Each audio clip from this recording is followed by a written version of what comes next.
चंद्रपूरच्या भद्रावती तालुक्यातल्या जंगलातली ही दृश्य दिलासादायक आहेत। दिसायला सुंदर, चपळ आणि अत्यंत वेगवान प्राणी कृष्णमृग अर्थात काळवीट वनविभागाने ट्रॅप लावलेल्या कॅमेऱ्यामध्ये कैद झालाय। त्यामुळे जगात नष्ट होत असलेल्या वन्य प्राण्यांसाठी भद्रावतीतलं जंगल हे हक्काचं घर बनलंय।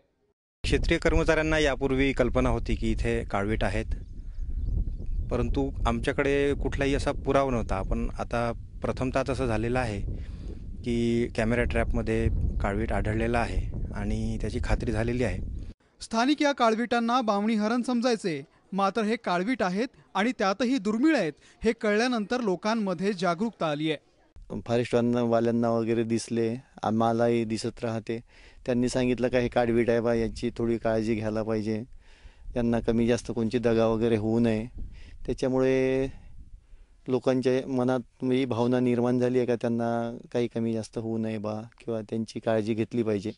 आम्ही पहिलं याला म्हणजे बामणी हरण म्हणून समजत होतो, परंतु ह्या 3 दिवसाच्या अगोदर आम्ही इथं प्रत्यक्षात आम्ही डोळ्यानं पाहिले। एक करप होता 7 नगाचा, दुसरा करप होता 25 नगाचा। आम्ही स्वतंत्र ते मोजलेले। माळढोक आणि वाघांनंतर अत्यंत दुर्मिळ काळविटाची प्रजाती भद्रावती तालुक्यात आढळल्यानं वन विभागाची जबाबदारी सुद्धा वाढली आहे।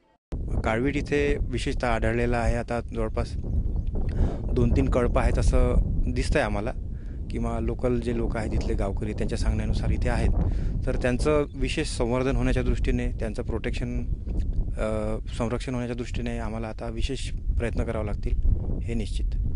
खनिज संपत्तीनं वैभव प्राप्त चंद्रपूर जिल्हा वन्य प्राण्यांच्या बाबतीतही समृद्ध बनत चाललाय। ही समृद्धता टिकून ठेवणं आणि तिला वाढवणं ही आपली सामूहिक जबाबदारी आहे।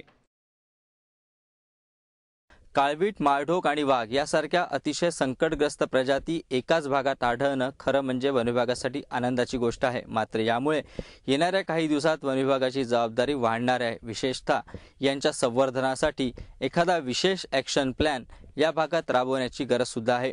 सारंग पांडे, एबीपी माझा, भद्रावती, चंद्रपूर।